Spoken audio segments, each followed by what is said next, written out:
It's time to do our taxes, which means it's time to get a refund.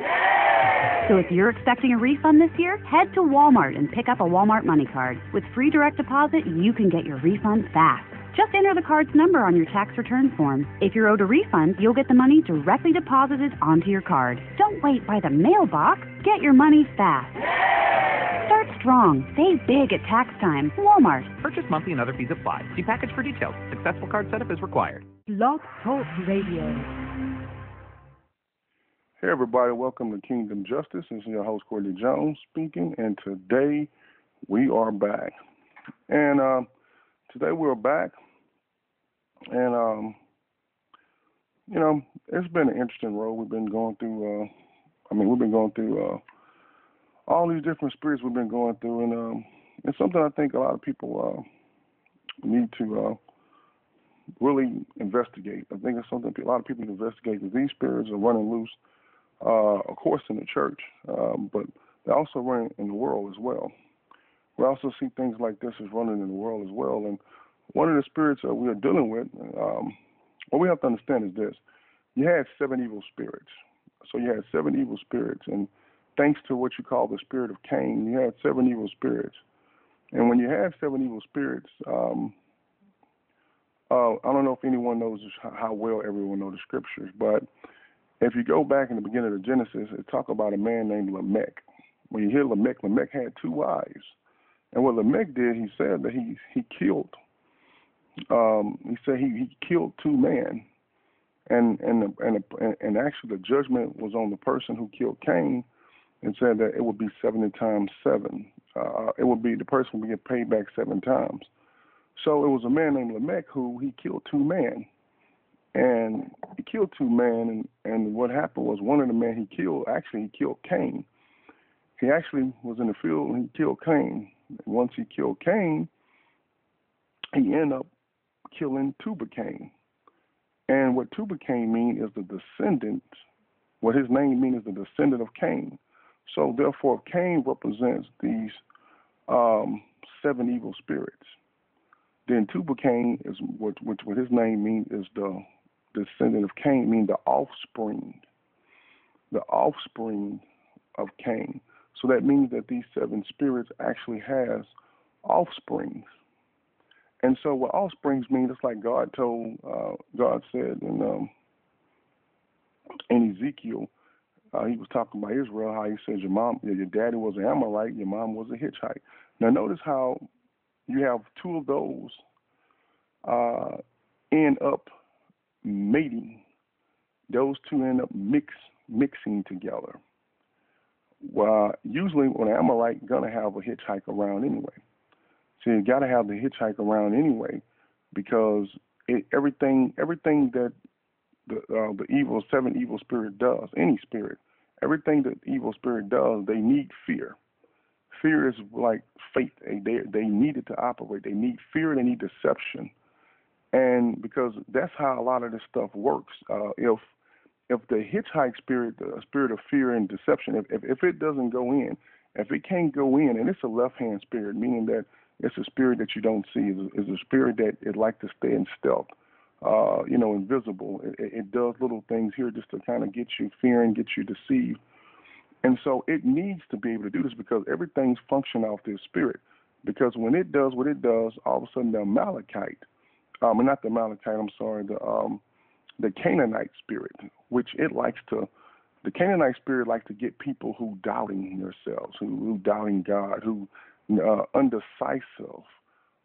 It likes to take advantage of people like that. It also likes to take advantage of people who don't like judgment, people who love to live in the things of the flesh and the soul, people who love to get this soulish world. We all Mother Nature soulish. Canaanites love to take advantage of these people who operate in the soul. But like I said, it likes to get people who's in doubt. So this is why it played. The hitchhike is very important in this situation. It's very important for them, the spirit of fear, and also the Amalekite spirit, which means what the Amalekite means is the eyes of doubt. So notice that the Canaanite needs you to doubt, and then you have the Amalekite as well as the hitchhike. And the Amalekite is the first spirit that anyone goes through. That's why Jesus said when the spirit goes out of a man, notice that he's saying one spirit. He said when the spirit goes out of a man, now most people get born again. Why they're not born again? Because they're blind. They've been blind. They've been cut off. So therefore they're blind and cut off. But all of a sudden somehow they awaken enough to understand that they need to be born again. All of a sudden God started to get get them focused, get their eyes open, and they start to understand I need to be born again. They drawn to be born again. So therefore the Amalekite came off of them. That's why they was able to get born again. But it said that the spirit goes, but then guess what it does? It go bring back 7 more. So it goes first. And then it usually when it goes first, the rest of them come from this. And that's why when Moses first came out of Egypt, the first thing that attacked them was the Amalekite. So all these spirits, like I said, goes together, and they all function and help each other.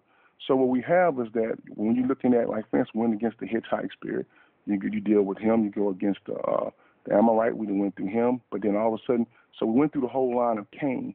All of a sudden, we got to deal with what you call Tuba Cain. Tuba Cain, the offsprings. All of a sudden, this is the offspring. So when we get into these spirits, these offsprings of these spirits, when we start to deal with, Balaam. Balaam, as we're going forth today, dealing with Balaam, and we deal with Ahab and these spirits. All these spirits are offsprings.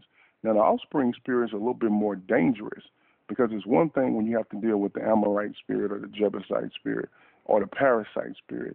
Usually you deal with the parasite spirit, the Jebusites, you're dealing with both at the same time. But all of a sudden, this is more different now. When we go, I notice as we go forth dealing with these, the offspring, the Tuba Cain, which mean the offsprings of Cain, we're starting to get a mixture where, you know what, it's one spirit mixed with another. So all of a sudden when you deal with Balaam now, like we're dealing with Balaam not just an Amorite, he's an Amorite / he's a Hittite. Then he also have Canaanite issues. So he also have the ability to use Canaanite. He also have the ability to use Amalekite. He also have that ability to put doubt in the people. He also have that ability too to cause doubt and confusion in people, and that's what one of the things the Amalekite like to do. And the Canaanite love to live when it's love to come after people when they're in confusion and doubt. That's why you have a lot of people that are in homosexuality. There's most of those people that's in, and they want to change genders because they are confused about, they have an identity issue. They are not knowing is they this and that, and the Canaanite is so happy to come in and tell them, why not have both worlds? Why not do what you want to do? Don't let no one judge you. Come out the closet. Don't let this. Don't. You see, it's all about no correction. No, don't. You don't need no help. Be who you is. You don't see that's it lives in this. And so this spirit of Balaam, he's operating actually in quite a lot of these spirits. And so when you're going up against him, like God showed me this, and I'm experiencing Balaam. One of the things I also know is, Balaam also have this Jebusite mentality too. And he likes to also, he have the parasite ability because the fact of the matter, he wants to turn people into parasites because he's an Amorite. And anytime you have the Amorite factor, you're going to have the Jebusite. And then you're going to have the parasite, you see, because that's what you're going to have. And so as I've been dealing with Balaam, I started to see, I'm starting to have all these different ones operating, trying, attack at once. Well, I'm familiar with what they're doing because they're still doing the same thing. It's just they're mixing up together. So meaning that you're dealing with, for instance, when you're dealing with the Hittite like to do things, it like to bring fear upon you. And so all of a sudden fear trying to hit you. And what it does, it attack you because it knows that what it likes to do is try to attack you at times where you're vulnerable. It won't attack you at times where you're vulnerable. So the thing is, like, for instance, if I'm waking up 2 a.m, just to use the restroom, something just wake me up, I'm not all the way there. So therefore, in my mind, I'm not all the way there. Before I can come get myself together, it's already attacking me with maybe this pain, these anxieties that's hitting you all at one time, trying to put you into panic. Because if it gets you into panic, then it feeds. Once it feeds, then you get into panic, like what's going on? Once you get into panic, the more you do that, the more it gets stronger, the more it's going to put upon you because it's got to feed. It needs to feed on you to get stronger. And the more you fall into it, the stronger it gets. So what they try to do is catch people off guard. That's why I say it's a stealth spirit. And it's one of the things that they like to do is try to catch you and when you're slipping. It try to catch you at times like that, and they try to put fear in the person. And you can see when people, you can look at a person, you can tell when they're dealing with the hitchhike. You see the way they're moving, the way they're acting, the answer. You can see the hitchhike on them. You can just see how it does that to people. And you can just see it on them when a person dealing with it. You can just look and see it.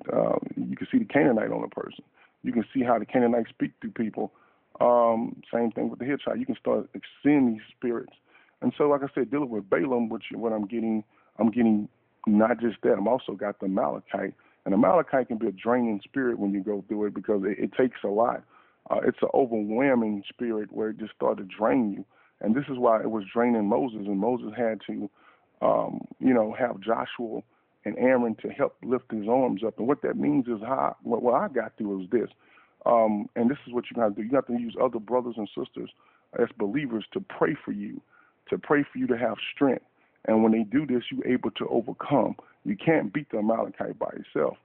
It's going to overwhelm you. It's going to start become physically overwhelming.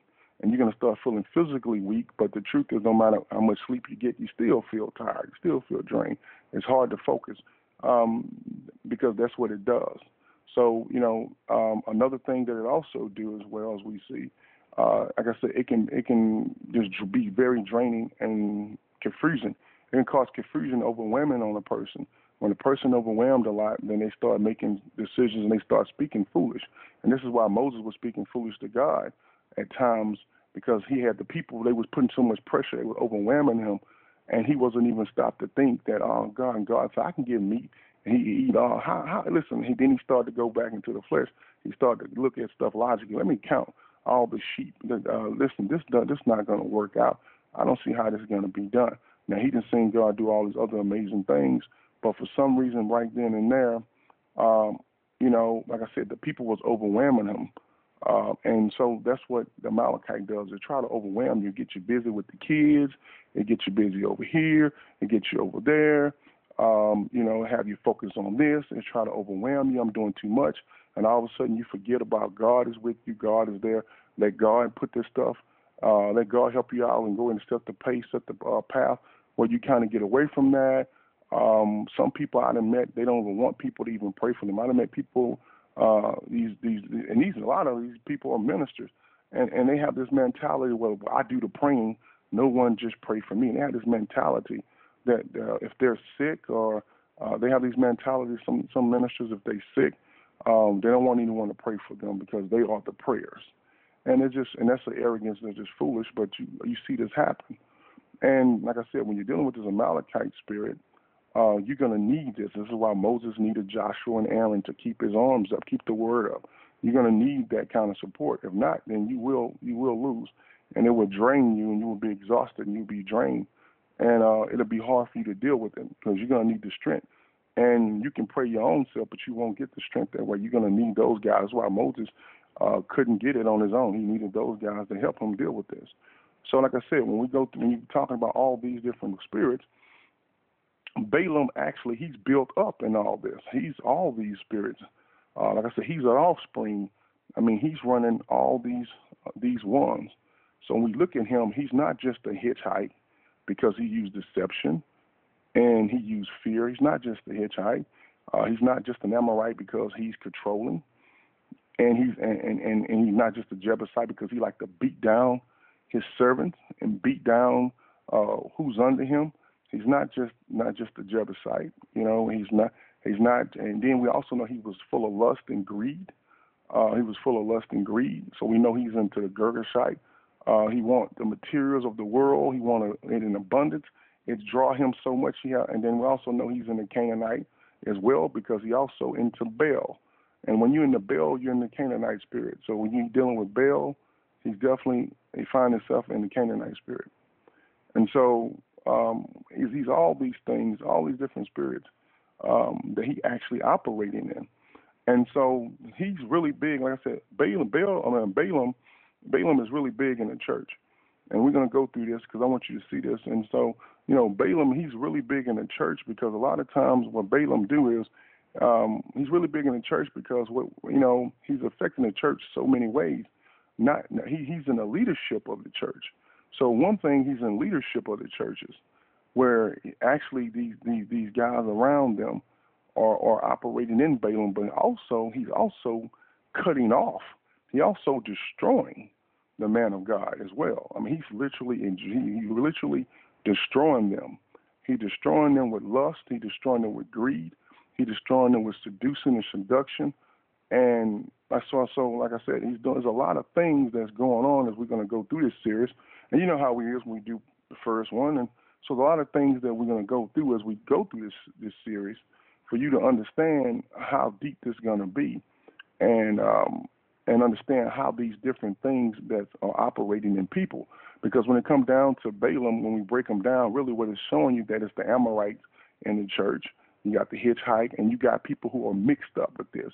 So you got people in there that he's not just in Girgashite, but he's a Girgashite, so that's hitchhike. These are offsprings; they're mixed up, and that's why as we going through these different people, like we did with Ahab, and when he was using hitchhike, he was using hitchhike, and he was Amorite mentality. Jeroboam was an Canaanite, and I mean, we started to look at all these guys, Amorite, and we started looking at all these different guys who just want to, especially with the Canaanite and Amorite like to use people. And that's what Jeroboam wanted to do. He wanted to sacrifice these people's lives and their spiritual callings for him to stay in power because he was afraid of losing power to Rehoboam, thinking that God was going to strip him. All he had to do was just obey God and follow God, and it would have been fine with him. But he had this mentality. And so this is the same thing we're looking at Balaam. Balaam is dealing with all these different things in the church. So one of the things he's dealing with, like we were saying, the Amorite spirit and the Jebusite. And then therefore he's trying to create parasites. So the first thing we're going to do is go to Numbers chapter 22, verse 22. Ain't that interesting? Numbers chapter 22, verse 22. Ain't that interesting how God did that? Now, it says this. It says that then God's anger was aroused because he went and the angel of the Lord took his stand in the way as an adversary against him. Now, what happened was that Balaam, God had told Balaam not to curse the children of Israel, and God told him this, but he'd been tempted 3 times like Jesus was tempted 3 times.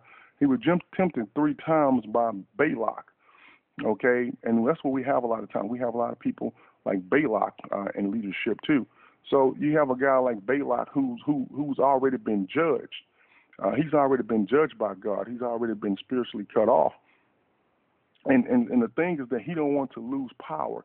He see what God is doing with the children of Israel. He sit there and see that I see the gifts that God has given them.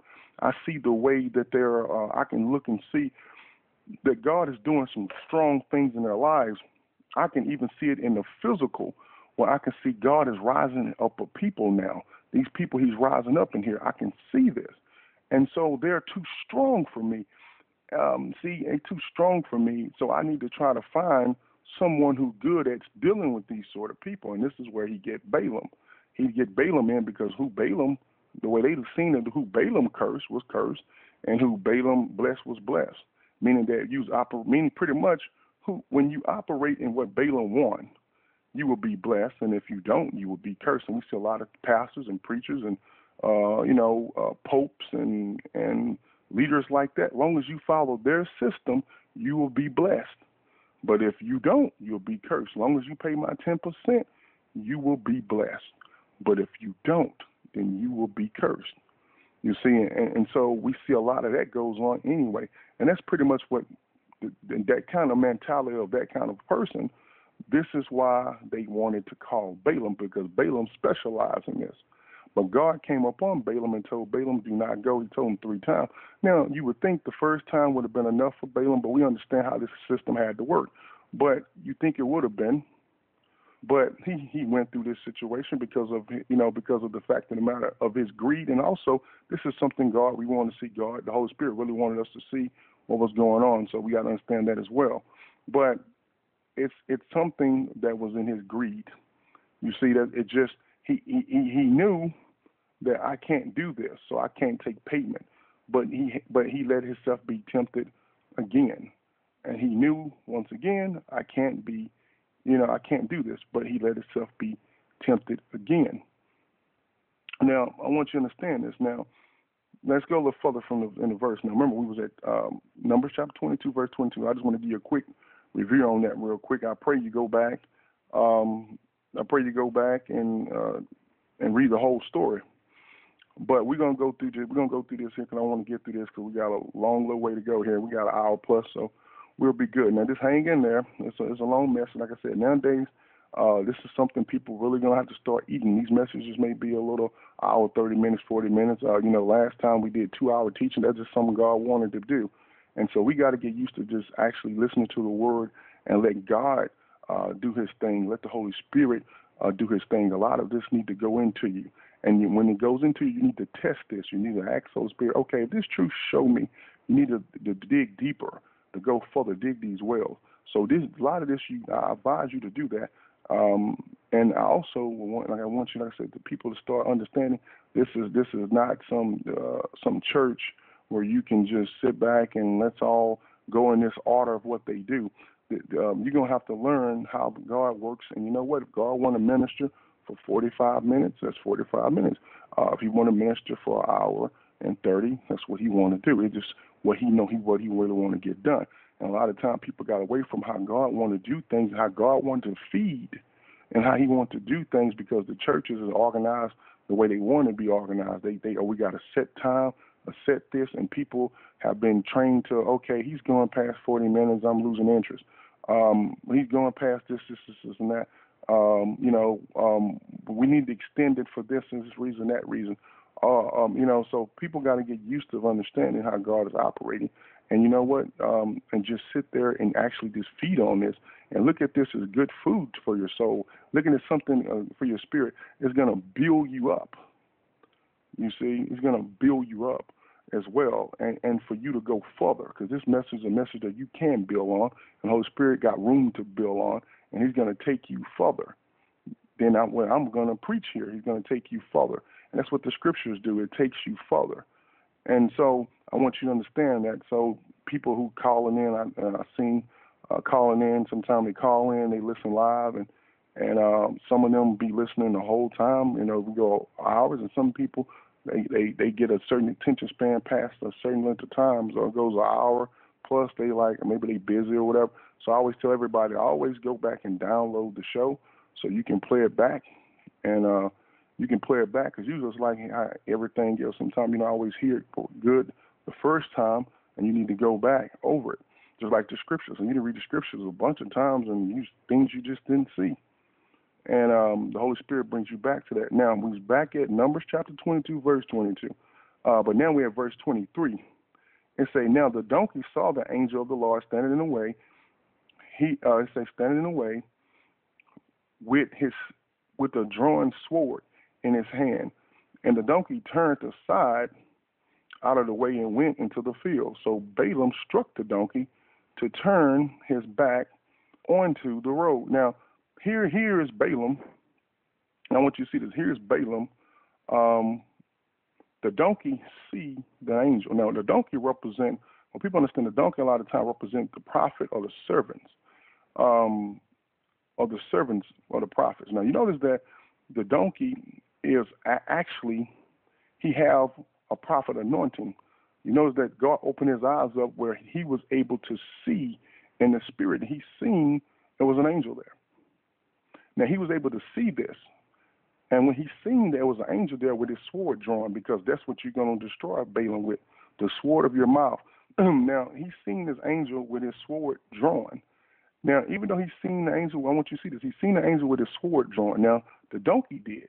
But Balaam, he didn't see it, because Balaam can't see in the spirit, but he's supposed to be this so-called prophet, false prophet at that, but prophet with these abilities or whatever he's using. Now, notice that he don't see it, but the donkey seen it. And when the donkey seen it, the donkey got off the road. Now, you notice that the donkey turned off into the field. The donkey went a different direction. You see, he let the angel shift him in a right direction. It was the right direction he needed to go in. But when he seen that Balaam was taking him to the wrong direction because he's taking you to the wrath of God. He turned off. Now, when he turned off into going the right way, away from the wrath of God, going back into the grace of God, that's why he was going into the grace. We're going to see he was going to the grace of God. When he turned to go into that, Balaam started to beat on him and beat on him. And the question you ask yourself, why are you beating on this donkey, which would represent why you beating on your servant? You see, Balaam have that Amorite mind state. So you do what I want you to do, and if for 1 second you're rebelling, I'm gonna put the hammer down on you. See, now he's going into the Jebusite. He enforcing his own punishment. I'm gonna put the hammer down on you. I'm going to beat you until you do what I want my way, even if that's going to bring you into destruction. Now, let's go a little further here. It says, so Balaam struck the donkey to turn her back onto the road. Now, he's trying to force the donkey to go back into the wrath of God. Instead of when the donkey tried to pull, notice that the angel scared the donkey into going into the grace of God, away from the wrath of the sword, away from it. And he's trying to still force him to go back to the wrath of God, because he can't see the grace of God. He can't see the road. He can't see. He's just on his own path, and he don't care what he's doing. He got his own mind, Amorite mind state, his own, I'm my own God. I'm this, I'm that. He got the same arrogance and pride. Let's go further into it. Say, then the angel of the Lord stood in a narrow path between the vineyard with a wall on one side, on this side, and a wall on that side. And when the donkey saw the angel of the Lord, she pushed herself against the wall and crushed Balaam's foot. I bet it was his right foot at that. It didn't say, but I bet you that's which one. They crushed his foot against the wall. So he struck her again. And notice that he hit her again. See, you notice that the donkey still trying to find safe haven. The donkey still actually elevating itself in God, if you really see it here. It's just trying to get to the grace of God. And it crushed his foot. Now, notice, go a little further than that. Saying, then the angel of the Lord, it said, when the angel of the Lord further and stood in a narrow place where there was no way to turn, either to the right or to the left. So there was nowhere to go. And when the donkey saw the angel of the Lord, she just laid down. See, she bowed down. She just bowed down to the angel of the Lord, who represents God. She just dropped to the ground, said, I'm not going anywhere. Now, when she dropped to the ground, they say that she dropped to the ground under Balaam. So Balaam's anger was aroused, and he struck the donkey with his staff. Now, notice with his staff. Staff means word. So notice that he struck the donkey with his word, with his staff. It said, then the Lord opened the mouth of the donkey, and the donkey said to Balaam, what have I done to you that you have struck me these 3 times? And Balaam said to the donkey, because you have abused me, I wish there were a sword in my hand, for now I would kill you. Now, notice how, I just want you to see this, notice how aggressive he is. This donkey's been a donkey a long time, has never disobeyed him, but all of a sudden this donkey is having a spiritual awakening. It is seeing into the spirit. It is seeing that everything that Balaam been doing is wrong. Balaam going down the wrong path, and you are not going to take me with you. When the donkey started to understand there's something wrong about this, it could have easily kept trying to go and end up getting itself killed. But it did not do that. It knew that Balaam is on the wrong path, and he's going to kill me. So he's going to get me killed. And it's trying to actually save itself, and Balaam trying to force it to go. And it's funny because this thing been loyal to him all this time, walking in foolishness with him. But when this thing all of a sudden is seen in the spirit, see, all of a sudden God opened his eyes up to the spirit. He built up this. God did something different here with that donkey that was never done. Now let's look at this even in the natural. In the natural, how many times a man got a donkey talking to him? So in a natural sense, when you look at it, here's a donkey actually talking to you.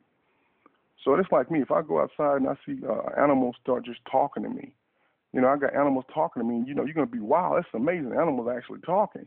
I mean, he never even stopped to look at, hey, an animal, this donkey actually talking to me. And another thing, he never stopped to investigate. See, this is how you know that a person, a false prophet. One of the things, they don't even investigate anything. See, he never even had spiritual reasoning. And when I mean spiritual reasoning, I mean spiritual investigating. So he never stopped to just think, hey, maybe it's something wrong, because why would that never really happened ever before. See, why would it? Why would this person do such a thing? Like, why would the donkey do this? I mean, he never did this before ever. He never stopped to even inquire that information. That thought never went through his head, because he's so full of himself. He's so stuck on his ways. You see, he's so stuck. I want it done. If you ain't gonna do it, I'll kill you. And that's how Ahab and Jezebel was. If you rebelling against me, if you're gonna rebel, then you should pay for with your life. If you're gonna stir up strife and cause problems, then you know what? You're gonna be dead by dawn. You see, your head's gonna be on the platter. And we see people like this in the church. Well, you got people like this in these churches, and even in, like I said, Catholic Church and these things, where you have these people in these places where if you don't want to bow down to this person and this and that, and you say, man, listen, y'all going in the wrong direction, and God didn't jump. No, I don't want to hear that. If you're not willing to do this, we're going to strip you. We're going to strip you, and you'll never be able to work in another parish, another place again, and this and that. And then you think that you was ranked here, and your family will be disgraced. So we'll beat you down. And if we got a sword with our mouths, we're going to kill your reputation. We're going to kill who you is. We're going to get rid of you if you don't just be quiet and go away with this nonsense about what you're seeing is evil. You need to go do such and such. You trying to change our ways, you evil.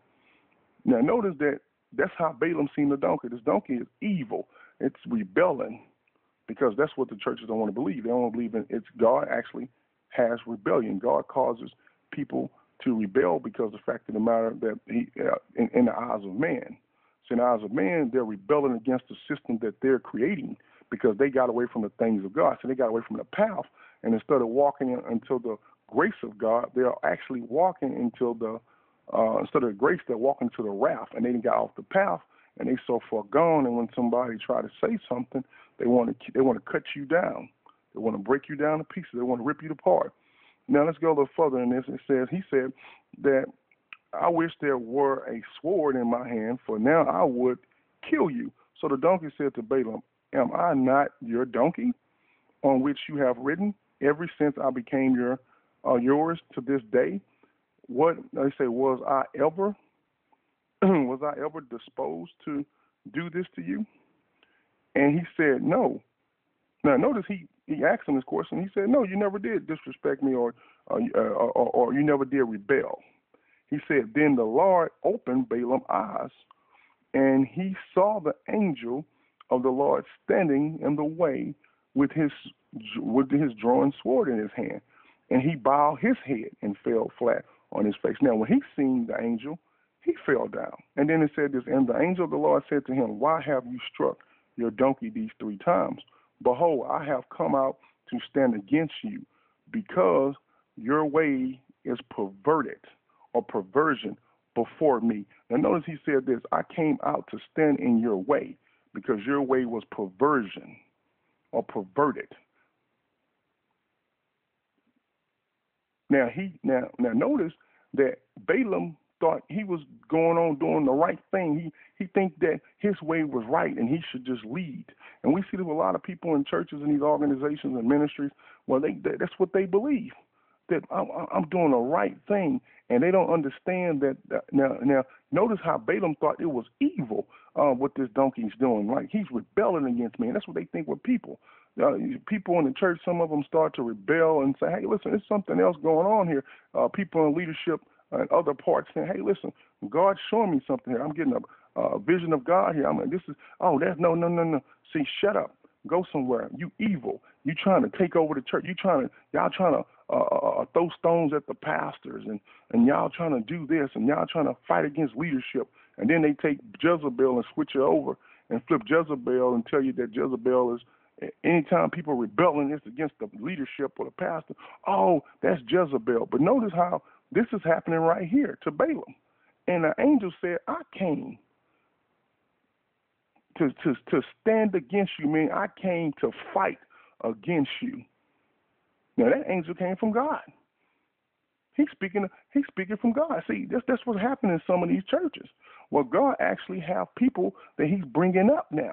He's been bringing up. And you know what? These people going out here, and when they stand up, they saying, no, you Jezebel. No, you the devil. Oh, no, you evil. They did the same thing to Jesus. Oh, you a demon. Because Jesus did the same thing the donkey did here. You lost your way. And I'm trying to show you their way. That's why Jesus said that they're going to kill you. He told us they're going to kill you and think they're doing God a favor. See, Balaam think if I had a sword, I would just kill you and you deserve to die because you rebelling against me. And he think that he's special stuff because God been prophesying through him a couple of times, but he still don't understand the point of what God's trying to do. You see, and he still don't understand that his heart's still full of iniquity and full of his own self. He don't even see it. And he's willing to kill this donkey, or we say this servant, because this servant say, no, there's something wrong here. And see, all of a sudden, a lot of times people think that every time bad things happen, it's the devil. And I tell people all the time, it's God doing that. There's a lot of things God doing. There's a lot of times this angel of God is at war with these people because they in perverse. You're walking around not in the judgment of God. You're walking around with this soulish mentality, taking on this Baal teaching. It's all soulish. Hey, we want a king. You see, that's how Baal is. When people want a king, you see, they want a king over them to do everything, and they don't want to walk in the statutes of God. They don't want to pick up their cross. They want someone to do it all for them. So they want a king to fight their battles. And then that's what they do with these pastors and preachers. They say, hey, you go before me, the Pope, and you fight the battles, and we just sit back and listen to you and pay homage because we don't want to suffer. We don't want to go through these things. And so this is what people get. This is what a lot of times how these people force themselves into this. We want this soulish church. We want Baal. You see, we want a person who he's gonna go do it all for us, and we don't have to do anything. And this is what happens a lot of times. So all of a sudden, when God wakes somebody up in that place, and someone say, "Hey, listen, this is the wrong path," they say, "Oh, he's Jezebel. Oh, he's Ahab. Oh, he's all these things. You know, oh, he's Absalom, and he's the Absalom spirit. Oh, he's this, he's that." And you get all this foolishness, and when people don't even understand the way God is doing things, they're walking in the perverse path, and God is standing against a lot of these churches. And he's standing against a lot of these churches, and he's causing these things to come upon these people, his judgment, because their ways are perverse and they've been leading the people down the wrong path. But they don't see that, so they start whooping on people who trying to help them, to show them, and they're whooping on him. The same thing with Jesus. They trying to kill him because he's trying to show them that their ways was perverse, was perverted, and he's trying to get them on the right path. Now follow me, and they didn't want to do that. They want to rather kill him than follow him with this, and that's what they wanted to do. So let's go forward. Now notice the angel said this, and the angel said, "Why have you struck the donkey these 3 times?" Because he said, "Behold, I have come out to stand against you, because your ways is perverse before me. The donkey saw me and turned aside from me these 3 times. If she had not turned aside from me, surely I would also have killed you by now and let her live." See, she would have got grace. See, because she's trying to lay down and get away.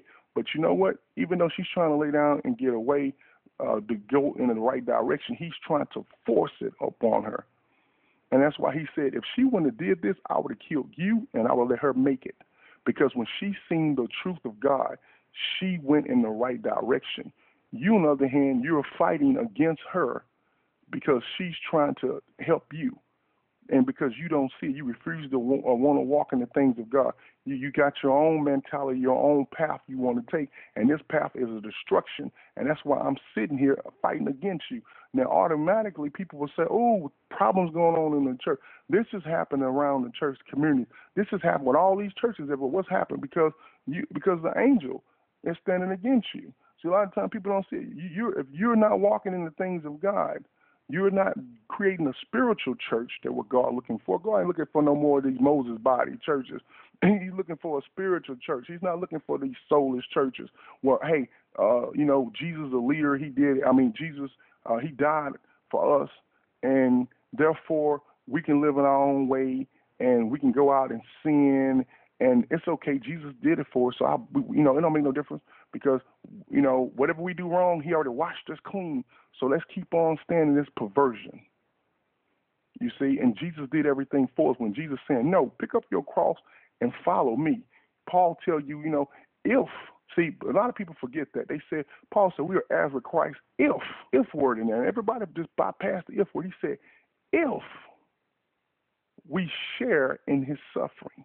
Notice it's if we share in his suffering.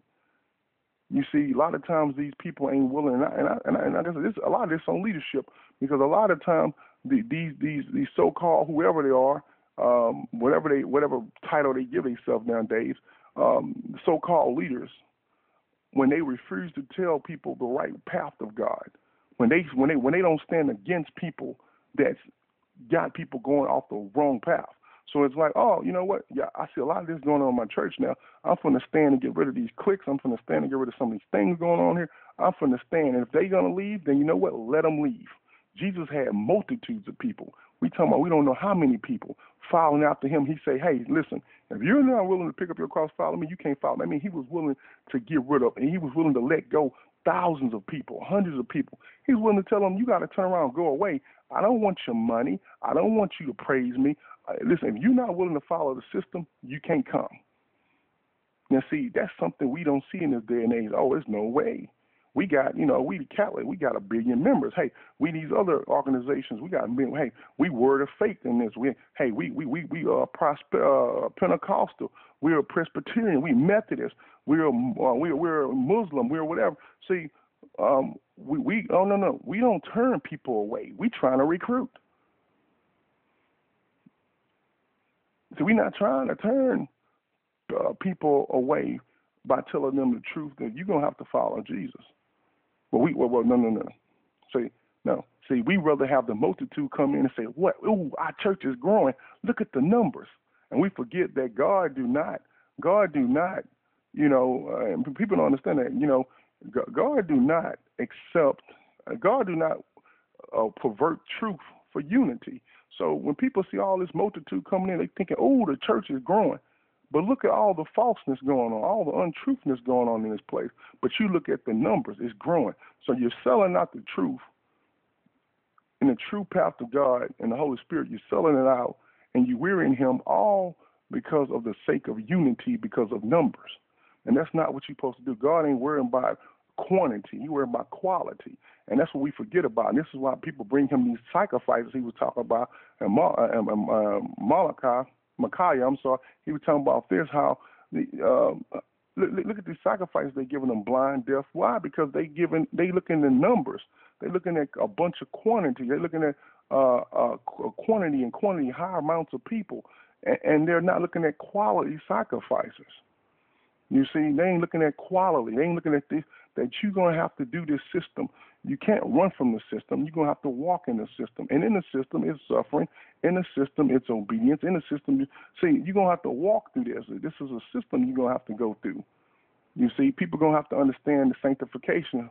They're going to have to understand what they're here for, what their identity is, so they can walk in the military of God. They got to understand this. They can no longer live where they coming in the church and sitting there for 30 years not moving.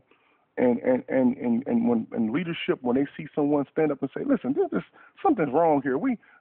Something's not right. Why are we doing this? This don't even make sense. This don't add up. This not even in the scriptures. God's showing me something different here." And all of a sudden, no, that ain't God, because God wouldn't make you rebel, because God have a certain system that He's using with leadership. And that way, if He was going to do that, He would have told me, and not little old you, not little you. He would have told big old me, and not little you. So you just of the devil trying to rebel. You see, this is the kind of stuff these people that's an idiot, I would say this in foolishness. This is what they see. And this is the same reason why when we look at Saul, we talked about this, and we went through when we talked about the last teachings. about Ahab and Micah. We talked about how, look at Saul. Saul made some, now here's Saul being the king. He was the king, but he made some stupid decisions that he didn't created and made.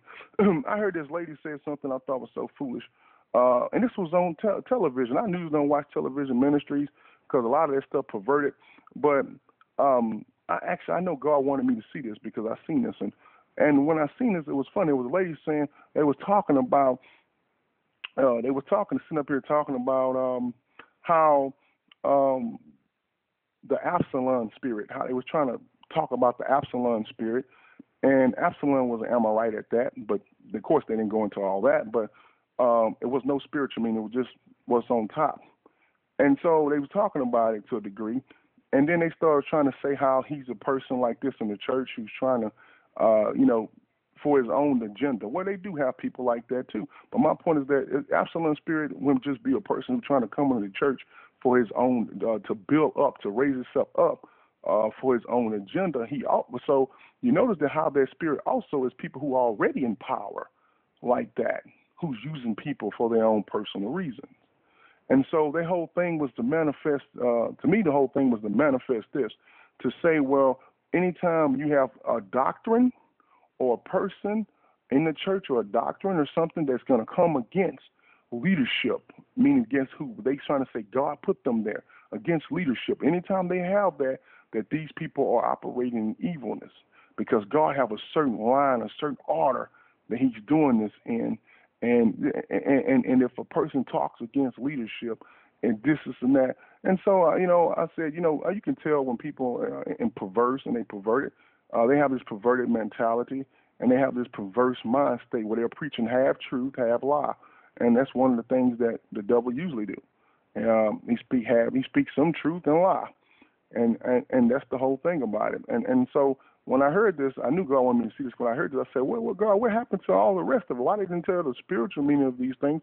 Why didn't they really just get deep and tell people what this really was? Because that there is not even telling the whole thing, and all that's telling the percentage, and then it's leaving out the rest. And that's the whole point about why God wanted me to see that. See, these people are coming out with stuff to protect. What they're doing is they're doing what Jeroboam was doing. They're trying to protect themselves. See, they're trying to keep their power. They're trying to keep their positioning. So they coming out with, hey, all of a sudden, like I said, this day and age, God got a lot of people coming out now speaking, the God elects he got coming out here, who he's raising up this church, is speaking against these spirits and exposing them. So all of a sudden now they're trying to do what you call a countermeasure, and they're trying to talk about it in the reverse. Well, see, if you see this happening, that's these people doing such and such and such. And so this is what they're trying to do. And it'd be the same situation like it was with Corin. Corin, I'm saying his name right, Corin. It'd be the same situation to him and Moses. It's going to be the same situation where we're going to see let God pick against his elect against them. That's what it's going to end up being. Okay, well, if they're going to be right, then that's going to be, or we're going to be wrong. That's what it's going to be. You see, but like I said, when you got these people that they don't want any kind of, they don't want anyone to rebel. If they rebel, they the devil. It's automatically evil. They're automatically evil. But we see right here that Balaam put the sword of his mouth. He started speaking against this person. He never investigated. He just started speaking against this person. Start firing this stuff off against this person. And he said, if I had a sword, I would kill you. This how terrible he did this servant that never did anything wrong, that's been there all this time, there for him to ride his back when he wanted to. And all of a sudden, when he seen God, he said, hold on, no, there's an angel standing here with a sword, and I'm not going no further. And you're not going to make me. And he's trying to force it. And that's why I say what goes on. We see people right now. It's people that went through, that's been in the Catholic Church, and they was priests, and they say, hey, something ain't right about this situation here. And they done spoke up, and they got kicked out. Nuns then got kicked out. We done seen stuff like this happen in regular churches where someone stand up and say, hey, listen, what's going on here? This is demonic. And they're getting pushed out. They're using their sword. They was evil. They was doing all this, and they speaking against them, false witnessing against them. Well, they're doing all that. You see, because they refused to understand this person was trying to tell them See, they was understanding that something's wrong here. God is showing me something here, and you refuse to listen because you don't want to come off and say, hey, God actually spoke to little old me. See, God actually showed the little old donkey and didn't show you.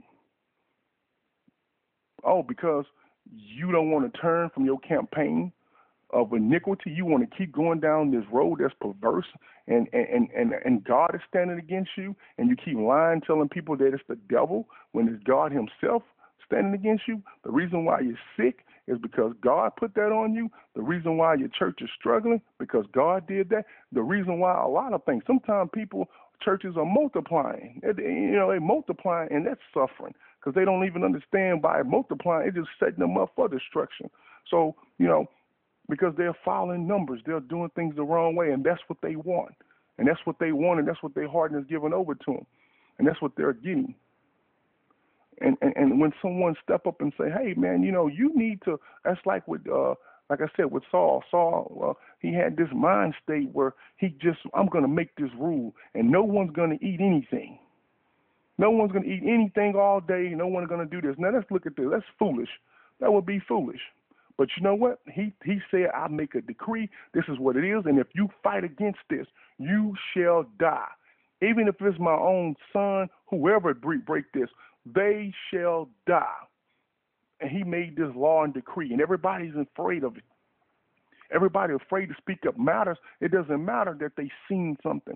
It doesn't matter what it is. But everybody that was surrounding him was afraid. But Jonathan was separated from him, wasn't there yet. And Jonathan used the wisdom of God. That's why he ate honey. You see, that's what honey represents, the wisdom of God. You see, and the judgment, because wisdom comes judgment. I mean, that's what it's for. So we've seen how he ate it, and he was able to destroy the Philistines, and they won. And then the priests say, hey, listen, we won this because of him. Why are you trying to kill him? We refuse to let you kill him because you made a bad decision. You made a decree. Now, that's what you did wrong, and that was not what God wanted. You see, but you notice that he made a rule, I will kill you. And I heard the lady saying this on the show. She said, well, my pastor, this is a lady who's supposed to be running the whole thing, running the whole TV broadcast. And this lady sat there, she said, well, my pastor, what he does, he have his own, this is what he do. He'll sit there and this is how he make his judgment to promote. First of all, how he promote anybody? It should be him getting the counsel of God. Should this person be here? Should this person not be here? You see, you got to get the counsel of God, because if I start to pick just what Jesus showed you, if anybody had any sense, they would understand this is what Jesus was showing them when he picked the 70. He had the 70 disciples. You notice that he told them, "Did I pick the 12? Did I pick you 12? God picked them." See, when Jesus had picked the rest of them, you know what they did? Soon, when it was time to go further, as soon as time to make sacrifice, as soon as time to be just like him, you know what they did? They said, this is a hard teaching. We're out of here. See, that's why they left. But when God picked them, the 12, when God picked the 11, and one was the devil, then you notice that they stayed. They stayed. Even when they left, they still came back in the end when Jesus came back. See, because you notice how that worked out. Now, when you pick a person, how do you know? And you're doing it, and see, so my pastor, he have this thing, because what he does is this: if he see a person that's gifted, if he see a person in the church that's gifted, and he want to promote that person, he'll do this here. He'll say, hey, I think about promoting you, and if the person say, well, I'll be great for that job, I believe I do good at it, and he say, oh no, I don't want a person like that, because that person said that I think I will be good at that job and I can be great at it. And I'm thinking, well, that's what you're doing, because that person is ambitious. And I'm thinking, that's your way of doing it. When you come to a person and say, hey, listen, you are gifted and you have these abilities God's been giving you, I'm seeing, and I want to maybe raise you. I mean, maybe thinking about putting you here and there. And they say, well, yeah, well, I would like that, or yeah, well, oh no, I don't want you, because you should have not wanted, or you should not want to be. You should not want to be ambitious, and instead of actually saying to yourself, hey, I need to go ask the counsel of God, because there's a lot of people I'm rejecting using my own system here, And how do I know God ain't looking for someone that feels that God is working with him and God wants to promote him and God wants to promote this person? Yeah, I believe, yeah, I can do all things through Christ. So yeah, I can believe I can. Oh no. I don't want them to have it because you may end up taking my spot. See, who are you to promote? You're the one, you sit up there on your own without asking God. You need to create your own system that sound logically right to you and sound logically right to other idiots who believe that. And it's all in the natural, and it makes sense in the natural, logical. So therefore, with your psychology decision you creating, this Philistine stuff, then you holding back people that God want to rise. Because you sitting up here where, oh no, see that's what I do. Why not check the counsel of God? Maybe this is what God wants for a person. Maybe this is what God wants for a person. You see, how you know is not a person going to come in there and pretend to be humble and like, well, I don't know if I can do a parasite. What if a person come there pretending to be humble and you give them that thinking, well, they're humble and they the worst thing you could have let in there because now they finna overthrow you. See how it's foolishness when you do such a thing. You see, but when you have your own system, outside of God's system, then what happens? It can be people who God trying to put in these spots. You trying to knock down with your own foolishness because you made a decree stupid as Saul and say, this is what this is going to be. And that's what you done. Instead of sitting up there asking God, do you think this person should be here or what? Or God, you've been leading on my heart to do this. But you too afraid of, if I do this, then the person may be Absalom and they may take my positioning. See, that sounds like to me, a lot of those, like I said, teaching of that, it's a lot of that stuff, the way it was taught, it sounds to me like it's a bunch of people who, just like Jeroboam, they're afraid if I can let a person in, they may take over everything instead of me trusting God and saying, God, listen, this is what I need to do, who I need to have here. See, instead of trusting God, and I know I'm doing the things of God, and that's the way it's going to work out, the way he promised, I'm too worried about, well, this person going to do that, or that person want to do that. And see, these are the stuff I'm talking about that goes on in these foolish churches. And these people that's on television, that run the whole television shows, these people in ignorance. Like I say, these people in ignorance. They don't know nothing to think about God. These people who've been operating, brainwashed and operating by idiotic churches, and they've been operating about this their whole life, and they've been told if this is that and that is this, that's what it is. And that's the same thing with Saul. People, they all afraid that, oh, he said it's going to be this and that, he's going to kill us, and we're going to die, we eat. And that was not what God wanted to be done. But they followed that decree. The same thing what David did. We was talking about how David did Joab, where they knew where there was a bad situation, what he was doing. Joab knew, hey, man, listen, this is a bad thing taking this censer. And you know what? I don't want to be no part of this. I don't want no part of this. I don't want to deal with this. You can forget it. You see? But no. I told David, David, I don't think that's a good idea. That would be a sin. That would be a sin to do such a thing, David. And David just say, oh, okay, well, I'm not going to listen to this and that. And so all of a sudden, know that was going to be a sin. And so he said, go ahead, David, and let David do it, and he'd be a part of it. No, listen, David going to go down that wrong path, then let him go. But I'm going to be like the donkey. I know this wrong. I ain't got no part of it. Now, here's Joab did that. He was his right-hand man, and that's why he was his right-hand man, because every time David wanted to do something evil or foolish, Joab would agree, and he would know it's wrong, but he would go along with it. And see, people don't speak about the spirit of Joab either. See, they don't talk about Joab either, because you know why? They don't speak about Joab because you know why? They want Joab. See, they want Joabs in their churches. These people in their church, these Jebusites in their churches that's going to enforce all their foolishness upon the rest of the people, going to keep the people broke down and crippled, and they never going to question anything. They're going to know that it's wrong, and they're going to accept it anyway. That's the same thing with Saul. When Saul was sitting up there dying, and he got his armor bearer, and he said, listen, finish me off, because why? He was already done by God. He was already spiritually cut off and spiritually dead. He was already this. God had rejected him. And you know what he said? I can't kill you. So he killed his own self, because when you see these people doing this and you keep going with this, then guess what? You're doing just like what the donkey, you're doing with the opposite of what the donkey did. The donkey said no. He turned back to grace. Balaam wanted to keep going straight. Well, what if the donkey would have said, I know what is in front of me, but I'm going anyway because Balaam told me? Then they both would end up dead. And that's what happened to the sword bearer. See, he said, oh, I know he's wrong, but I can't kill you. He killed his own self with him. So therefore, he go down, you going down with him. So you pick Saul over God. And the same thing Joab was doing. He was picking David over God. And you would say, well, look at David. Well, God has an order to think. David was the king. That's the way God had it. But notice David doing things wrong, and he wasn't supposed to. And David used to people just telling him what he wanted to hear to a degree, except when he had Nathan come by and tell him the truth.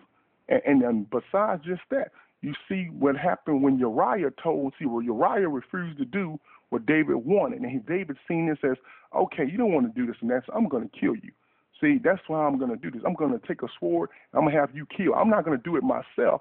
I'm going to let the enemy kill you. See, I'm going to put you in positioning to make it where you're going to get murdered.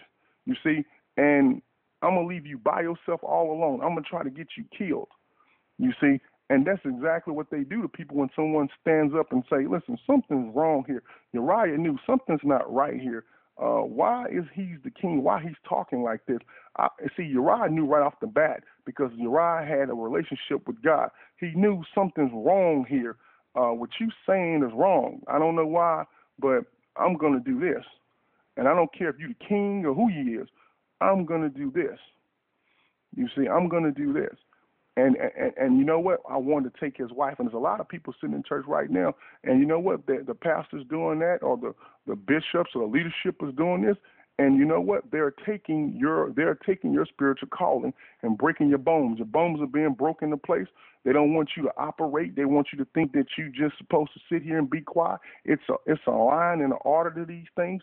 Don't try to come and shake up because I want peace. And that's one of the things that I learned.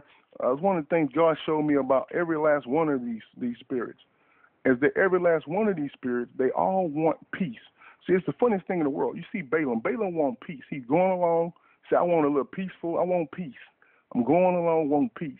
And all of a sudden, the angel stood there and said, listen, your ways are perverse. Ain't no peace. So the donkey starting to do what the donkey seen the angel. So when the donkey seen the angel, he started to move around. So he's starting to get away from where he's saying. All of a sudden, it's not no peace no more.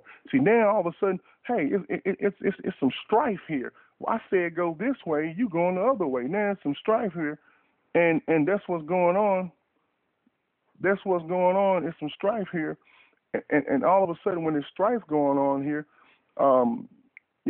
they say, Balaam said, oh, there ain't no peace here now. You see, there's no peace. Then all of a sudden, there's no peace here. So, you know what? It's a problem. I got to kill this donkey. You see, and that's what's wrong with people. See, they've been preaching it's peace in the church. Let's have peace. How you gonna have peace?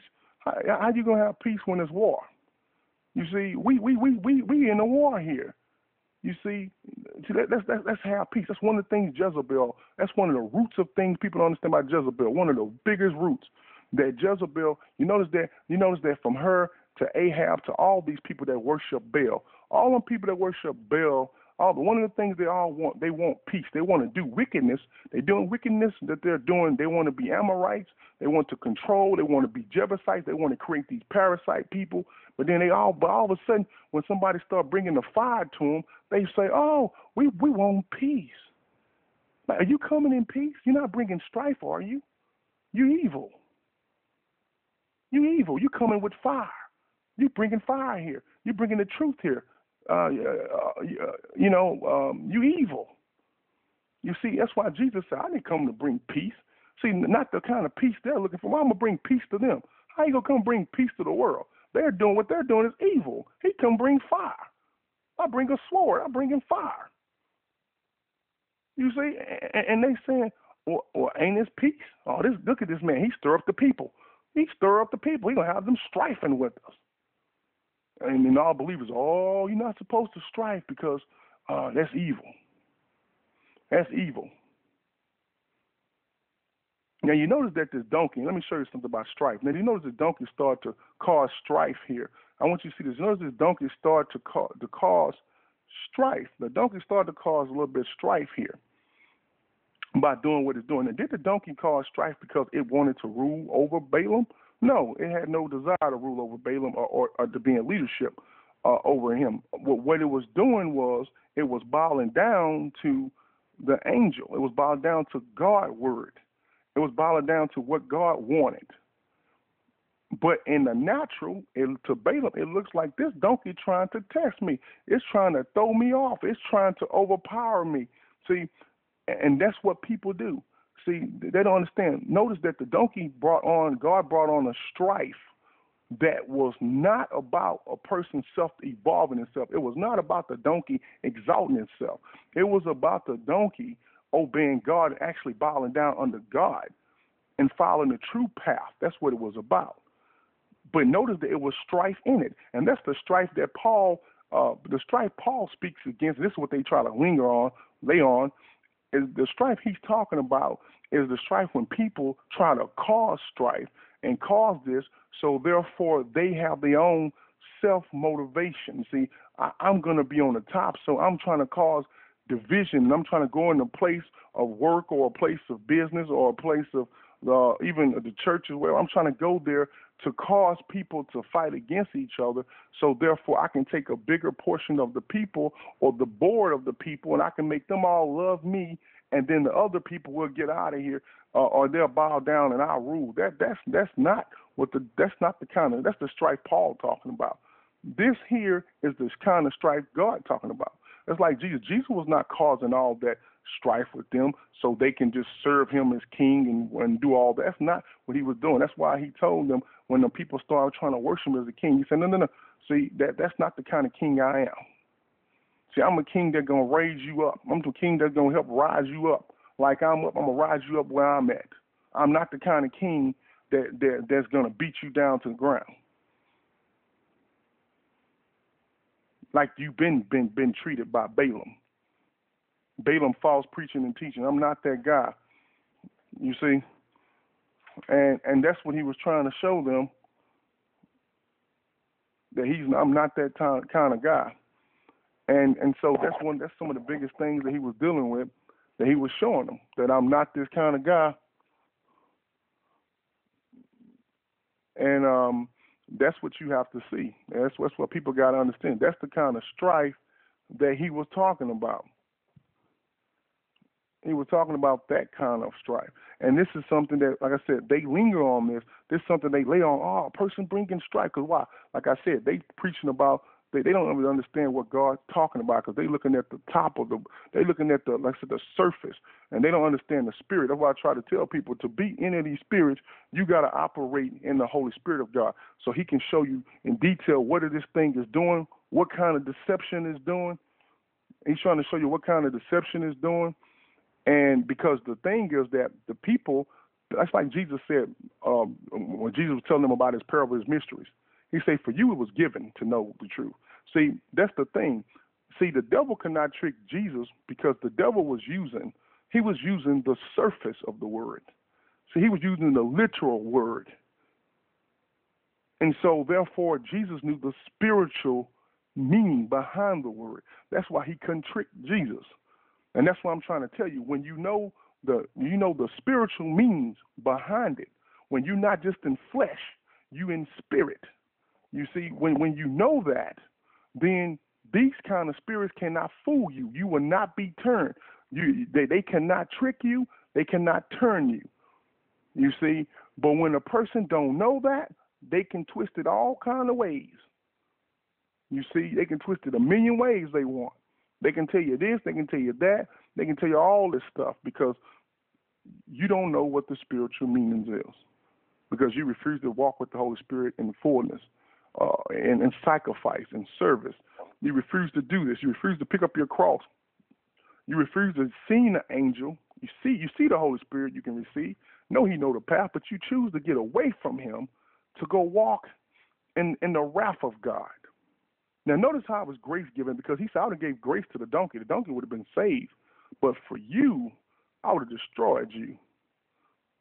Now, notice he showed him, I would have destroyed you if that donkey would have not turned. Now, notice how Jesus did the same thing. See, if Jesus would have not just sacrificed himself, he knew the truth, but he would have not sacrificed himself for us. then you know what happened? Well, we all be messed up. You see, that's what the donkey did for Balaam. If he would have not stopped and seen what God purposed or what God was doing, he did not stop and see this is going in the wrath of God. This is wrong.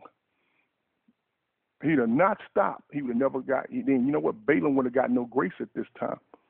You see, and that's what people don't understand. And see, some of these people, what a lot of these people don't get, and I'm gonna speak about this. See, a lot of these people don't understand what they don't understand. They don't get when they're dealing with this Balaam spirit, or people like this in the church and leadership, that they're using. They hitchhike, false prophet, deception. They're using that as well. And what a lot of people don't get in this, when they operating in this evil spirit, is that, see, everybody is accountable. Everybody is accountable. And so this is serious business. Everybody's accountable. And God trying to have a relationship with you. See, he's trying to get you to come to the wedding banquet. He wants you to come in and eat the food and sit at the table. Well, if you just like Mephibosheth, you just happy to be saved. I'm just happy to be saved. I don't really need to sit at the table. I really don't want to walk with. I don't want to know your heritage. I don't really want to come into your family. I don't want to come but one with you. I really don't want to do that. But I thank you for saving me from hell. But I got my own life I can live, and that's pretty much what Mephibosheth was. Thank you for not killing me. But thank you for not killing me. Right? I'm happy about that. But I like to go on and live my own life, do my own thing, and you ain't got to worry about me.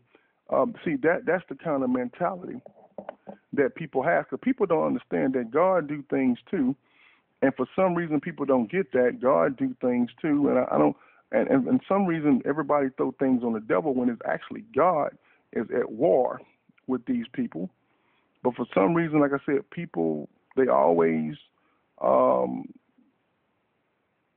see God is at war with them, but for some reason, these people always kind of just think it's the devil, you see. So let's go into something that I'm going to go into that, and we're going to probably end it at that, because I want to go to tomorrow, because I want to go into something we probably go into a little bit more tomorrow, because I want to continue this conversation, but we're just running out of time here, and it's been almost an hour and 30 minutes, a little bit. So I'm going to see, can I try to push that a little bit more, but I want to make sure you get this. So we'll probably just continue it tomorrow. We'll continue, of course, the next episode show. So I want you to understand this, because I really want you to see this, because I want to stay on this issue a lot, because this is one of the things, this donkey is representing the people. See, this donkey represents the people. This donkey represents everything that goes forth. This donkey represents the servants and the prophets that's been going forth. When you see a prophet of God who's standing in the way because God say, hey, God send the prophet, hey, it's perversion going on here. Go out there and tell them. And then they say, oh, we want to kill them. We got to swear we'll kill you. See, now notice that those people are in leadership. The Pharisees was in leadership. Jesus even said they're in Moses' seat. Notice they was in leadership, but they're on the wrong path. And if someone say something, well, hey, you can't say that to me. He's the high priest. Slap him. He's the high priest. Who are you talking to? It's a line of things. It's a line of things. Who are you talking to? And see, that's the same old, like I said, the same old Amorite spirit that's running through the church now. When I hear people say, it's a line, okay, so you refuse to listen to the counsel of God. You don't ask the counsel of God of things, but you using that spirit of Saul. You creating your own system. And then you saying, hey, this is the system, and people going to rise and fall by this system that I created. And all of a sudden the devil sends somebody just to go under your system, somebody to act like, oh, I'm so humble. He go under the radar, and you raise him up, and then he bites you. And then he take you out anyway. And so we see a lot of this going on. And so a lot of times we see, a lot of times we say, it's always the devil every time something evil happens, every time somebody do something that they don't want. Now, let's go into Numbers. Let's go into Numbers chapter 21.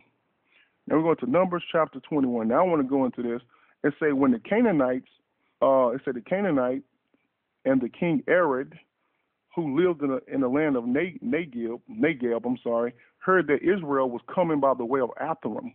Now, what Atharim means, it means undecisive. It means people that's not sure. We didn't talk about this in the Canaanite preaching in the spirit. Not sure. They're in doubt. They're not they don't know what they don't know what to believe. They're in confusion.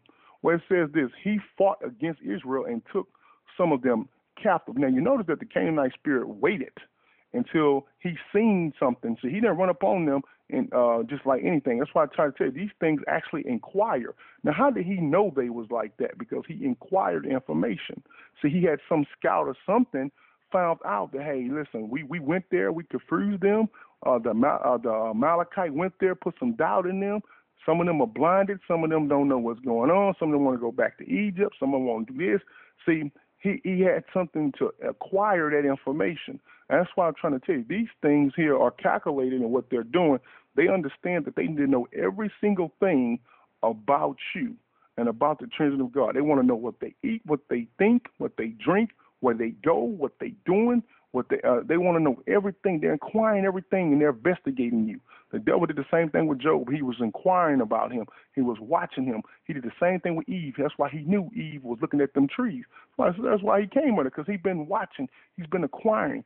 See, that's what I'm saying. They're watching. They're acquiring. You see, and believers are not doing this. Believers too busy going on their normal lives and then trying to bring God in one day a week or every now and then. See, that's not how it's not going to work. That's not how that's going to work. That is not how that's designed to work. God wants you to be a spiritual investigator. That's why I said one of the things when you see what Balaam did, see, Balaam never stopped to think, hey, hold on here. Maybe something's wrong, because you're right. You never, ever did do this before. You see, it was nothing there to put a little doubt in him to open him up to say, hey, even though he knew, yeah, that's right, you never did do it. But he's still angry, you see, because he don't want to be proven wrong. Now, let's go into this. Now, notice that he waited till they was on this road of Absalom. Well, he was waiting till they was coming by this way. So when he seen them coming in confusion or not knowing or doubtful, then he fought against Israel and took some of them captive. Which one he took captive? The ones that was in doubt. These are the ones he took captive, because that's the ones he take advantage of, the ones that don't know who their identity is, the ones that not too sure, the ones that kind of still want to go back into the world and think, well, this is who he took advantage of. And notice it said this: then Israel made a vow to the Lord and said, if you will indeed give these people into our hands, then we will utterly destroy their towns. Then the Lord listened to the voice of Israel and handed over the Canaanites, and they utterly destroyed them in their towns. So the place was called Hormah. Hormah, if I'm saying it right. Ormah, I'm sorry, if I'm saying it correctly. Now notice that they told God that they was going to actually stop doing what they was doing. They made a vow to get rid of, and what they made a vow was this: to get rid of everything that the Canaanite believe in, everything that the Canaanite acquire, all the stuff that they offer, meaning the calf. The Canaanite is what they built the calf of. See, and so therefore they was they was saying, okay, we accept judgment. See, the Canaanite don't want judgment. But when they start saying we're walking God judgments, that's what they accepting, the judgment of God. Well, when they said this, God put the Canaanites in their hands, because the Canaanites don't like judgment. Anytime you're dealing with the spirit of addiction, all these things, people that's in, homosexuality, a lot of these things going on. When you see people in all these different things in the Canaanite, they don't want to be judged. They want to live this whole. That's why you hear people, don't judge me. Everybody, we should just accept everything everyone does. See, all that solar stuff, all that Canaanite crap and Baal crap. That's not God stuff. That's Baal stuff. You see a person in error, you're supposed to say something. You're supposed to say something. You're supposed to put judgment in that situation. That person need to understand that this need to come out. This is something that you're not trying to hurt them in the sense of you destroying their spiritual calling. You are trying to actually be able where they can keep their spiritual potential, their calling. You don't want to take it away from them. So you're not rejoicing that God is punishing this person. No, you're not rejoicing in the manner that God is punishing that person to just suffer, and you just got this demented mind. Oh, yeah, I'm just happy that I never liked that person anyway. So I'm just really that's not what God is doing that for, and put judgment to bring on, judgment on people, to break people down, to break down those people that's hard and to take them down to pieces. He's not doing it so you can sit there and just have this wickedness or I'm just so happy to see God torture this person. That's not exactly what God is doing that for. God is doing it because that is going to save that person. So you are happy and rejoice that God actually doing this to the person, so that person can be brought down in the judgment of God, and they can change. So therefore, that person can have they can have their spiritual potential go forth. That's like, for instance, you say, well, that person, he just all he wants to do, like Jesus say, you know what? I invite him to the wedding, but they say, oh, I got a wife, or I got a business, or I got all these other things. Now, all these things they're putting in front of God. Now, in the natural, you'll see this man trying to open up all these business. This business is stemmed to him and God. So God's going to bring this business. God's going to tear his business down to bring him down to save him. Well, guess what? I rejoice that God's going to tear his building down, his business to pieces, and break it to pieces. So therefore, I pray actually that they didn't have to get to that, but if that's what it is, and that's what that person's so hard on, I rejoice that God tore that person's business down, that he took everything from that person for that person to understand what was going on, and that person to repent and start walking in the things of God. And now he's where he needs to be. He's on the right road. See, I rejoice that he's on the right road because, in the natural, you would say, I don't want a person to lose their business. The soul would say, I don't want them to lose it. That's terrible. But if that's what's keeping him from his spiritual calling, that's keeping him from being like Jesus, or that was keeping him from going to hell, or to bring others into the wrong thing, then yes, I rejoice that God is actually out there doing that to bring that person down for that, so they can have their spiritual potential. That person can be completely saved, or they can get into the gate, not just sit outside the gate saying, can I come in? And they won't ever let you in. I'm not saying that. You see, I'm not saying it in an evil way where people will perceive this. But people perceive it, because they don't want to understand that this is all about saving people. This is what this is. This is what the judgment of God is going to do. It's going to preserve and save and preserve people, preserve your calling, to let you excel. But see, sometimes people don't get this. They trying to do their own thing. You're putting a business in front of God. You're putting people in front of God. You're putting objects in front of God. You're putting your own ambitions in front of God. So when God did this here, you're trying to mix that with God. And that's why a lot of times it never works. And then all of a sudden stuff starts falling apart in their life, and they'll start losing their business, their stuff. And the first thing they do is say, it's the devil doing this. You see? And they don't understand. Yeah, it's the devil in them that refuse to follow God that's doing it. But they looking at the devil action on the outside. He's the one attacking my business. He's the one doing this all with me. He's the one doing this to me. It's his fault. You see, when it's God the one bringing you down, because you got too much pride. You are a believer. You got born again. You're supposed to walk in the things of God. I mean, you belong to God, and God is putting His discipline on you. And if He got to break you down, His judgment got to tear you down to pieces, then you know what? God can tear you down to pieces. But the good thing about it is that even though He can tear you down to pieces, He can heal you and bring you back.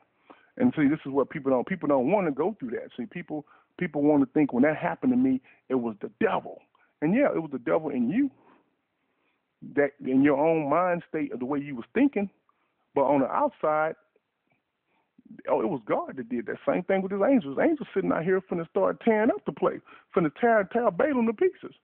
What Balaam thinking the donkey refusing, oh, this is the devil. This thing just being evil. But it was him being evil. It was the wickedness in his heart that caused the angel to say, you've been perverted. You was perverse. You was. See, you the one with the devil in you. Not for this punishment for happening to you. No, see, notice this happened so that you can be brought to your knees and you can understand the truth. Now, it may look bad because your foot got crushed. It may be bad because you fell off the donkey, or you may have been bad. It looked bad for you. But this was going to save you. And that's what people don't understand. They don't understand about God. They're so quick to say, oh, it's the devil.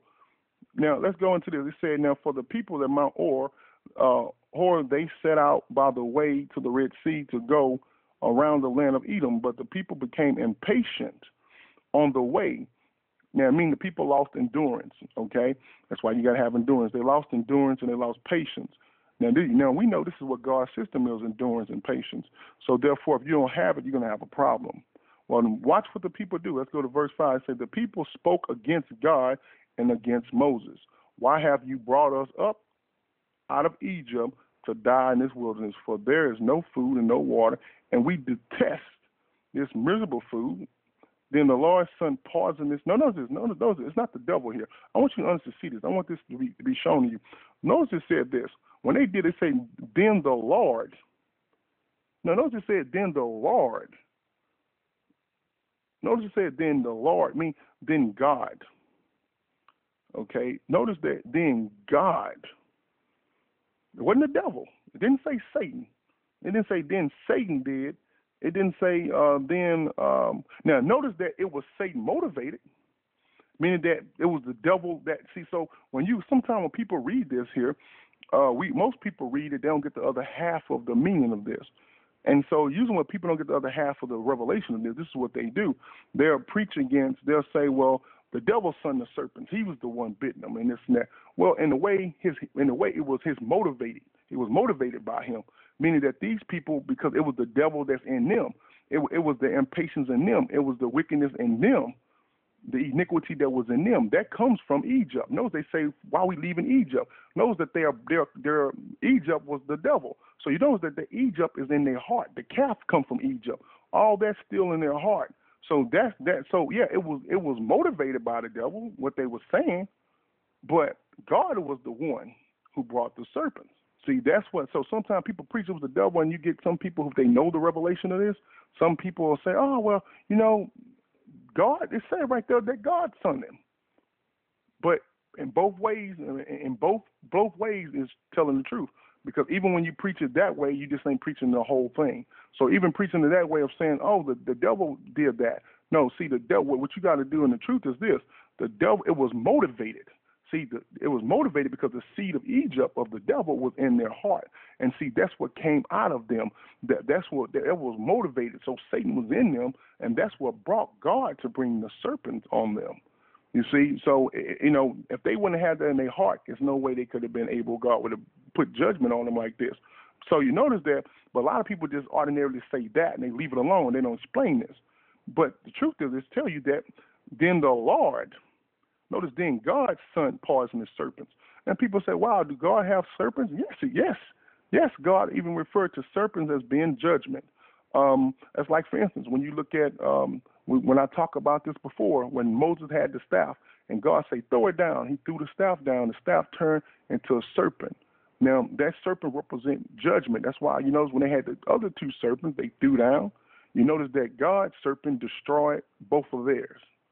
So you notice that God actually has serpents. Another thing that Revelation also talks about, if you throw the word of God down, that you will bring on the serpent. I mean, you see, if you throw it down, you will bring it on. If you throw the word down, it's like when you fight the Amalekite. See, that serpent, that's not a good serpent for you. So when you fight him, you got the staff in the air above your head. I mean, the word's on top. When you let that word hit the ground, where it go under your feet, meaning that you're dropping it down like they're doing, they're throwing it down. We don't want this. Food is disgusting. When you get away from it, then all of a sudden here come the Amalekite. Well, there come the serpent. So notice that how God's showing it. Say, then the Lord sent the poisonous serpent among the people, and they bit the people, so that many Israelites died.